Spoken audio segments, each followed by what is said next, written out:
Hello friends, today's topic is Ohm's law. Ohm's law, what is Ohm's law and what is its relevancy in this chapter electricity? Ohm's law. What does it say? At a constant temperature, potential difference across the ends of a conductor or device. There is a device or a conductor. Okay? There are two ends of the device. So potential difference means the reading of this voltmeter will be directly proportional to the current passing through it. Means throughout the circuit, whatever the current is passing, it's directly proportional to this one is directly proportional to this one. Means the value of voltmeter what we obtain will definitely depend on the value of current, electricity. Okay, so let's see. At a constant temperature, why constant temperature is mentioned here? The term constant temperature is very much important here, and this is indicated here because on variable temperature the resistance of this device varies, and that's why reading of voltmeter and ammeter cannot be proportional to each other. Okay, that's why at a constant temperature this point should be necessarily mentioned here. Okay, potential difference across the ends of a conductor device is directly proportional to the current passing through it. In mathematically we can say V varies to I, means value of V means voltmeter, the readings of voltmeter will be directly proportional or directly dependent on the value of ammeter, reading of ammeter. Okay, on removing this proportional sign we must have to put any constant here, and that is R. This is also known as resistance. R is the proportional constant and famously known as resistance. Resistance, SI unit of resistance is ohm. Okay, so let's see. This can be further explained in mathematically. V1 upon V2 is equal to I1 upon I2. As you know, the idea about proportionality of two quantities. What does it say?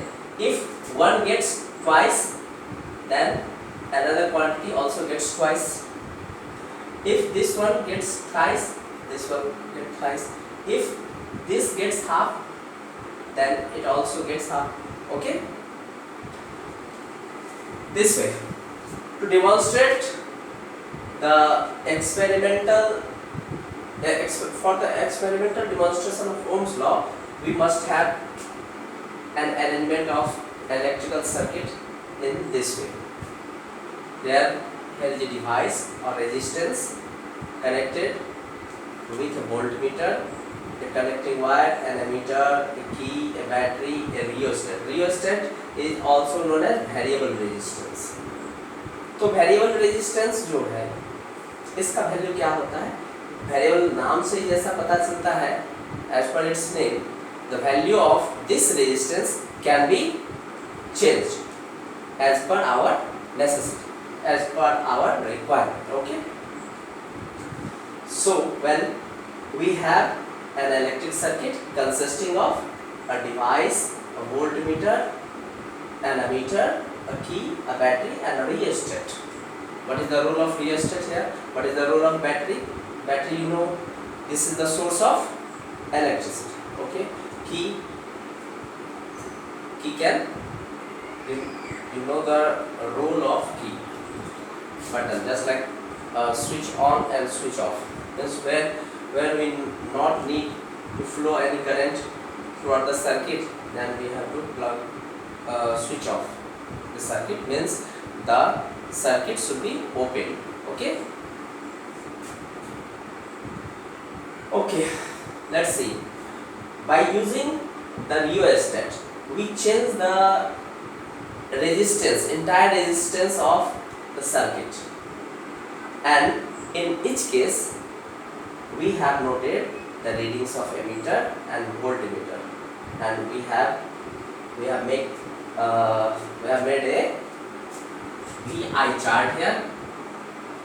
Suppose here 3 volt is and current is 2 ampere. If this becomes 6 volt, then current will also get 2 times, means 4 ampere. यहाँ अगर मान लीजिए 1.5 volt है, current voltage को half कर दिया गया, तो करंट भी नेसेसरली इसका हाफ हो जाएगा। 2 एम्पियर का आधा कितना हो जाएगा? 1 एम्पियर भी हो जाएगा। ओके, अगर इसका 4 टाइम्स यहाँ कर दिया जा रहा, 3 4 या 12 वोल्ट, यानी कि रियोस्टेट को आगे पीछे करके इसके रेजिस्टेंस को यहाँ फिक्स कर दिया जाए तो रेजिस्टेंस बहुत कम हो जाएगा, यहाँ कर दिया जाए तो मैक्सिमम होगा, क्योंकि मैक्सिमम डिस्टेंस जो है इसको कवर करना पड़ रहा है करंट। That's right. तो इसके आगे पीछे करने से रेजिस्टेंस पूरी सर्किट का जो है चेंज होता है, और फाइनली वोल्ट जो हम इनपुट कर रहे हैं, जो करंट इनपुट किया जा रहा है उसके हिसाब से वोल्टेज भी डिफर करेगा डेफिनेटली। पर ध्यान रहे कि इस सर्किट का टेम्परेचर जो है अलग अलग सिचुएशन और रियोस्टेट को भले यहाँ या यहाँ कहीं भी फिक्स करें, लेकिन हर एक स्थिति में होनी चाहिए ये कि टेम्परेचर जो है, जो जिस जगह पर हम एक्सपेरिमेंट करवा रहे हैं उस सराउंडिंग्स का टेम्परेचर बिल्कुल कांस्टेंट रहना चाहिए, ठीक है, वेरिएबल नहीं होना चाहिए। इस केस में क्या होगा, जैसे ही हम करंट को दुगना कर देते हैं तो हम क्या देखते हैं, करंट को दुगना करने पर वोल्टेज भी दुगना हो गया, ठीक है, करंट को हाफ कर देने पर वोल्टेज भी हाफ हो गया, और करंट को 4 टाइम्स कर देने पर ये भी 4 टाइम्स हो जाएगा, यानी 4 2 4 या 8 एम्पियर हो जाएगा, एंड सो ऑन। इसी तरह से और भी चार्ट। अब वोल्टेज और आई का ग्राफ अगर इस तरह से हम जो प्लॉट करते हैं, V को अलोंग द एक्स एक्सिस यानी एब्सेसा के अलोंग रिप्रेजेंट करते हैं और करंट को ऑर्डिनेट के अलोंग, तो हम पाते हैं इन वैल्यू के आधार पर, on the basis of the values, the readings, the data collected of V and I, we have plotted a graph, VI graph. What we see, this is a straight line, a straight sloped line. This shows that V varies to I, means V और I एक दूसरे के proportional होता है, और बस यही है V बराबर IR। ये इसी को हम लोग ओम्स लॉ के नाम से जानते हैं। इसको अब रिटेन वे में हम अगले टॉपिक में जो है बताएंगे कि रिटेन में किस तरह से ये डिमॉन्स्ट्रेशन इसी तरह से रहेगा। ये पिक्टोरियल जो रिप्रेजेंटेशन है, ये सारा चीज़ वही का वही रहेगा, बस केवल जो चीज़ हम बोले हैं उसी चीज़ को अब आपको लिख करके यहाँ दर्शा दिया जाएगा। एक बार फिर से हम हिंदी में कोशिश करते हैं, हो सकता है अंग्रेजी में आप हमारी बातों को नहीं समझ पाए।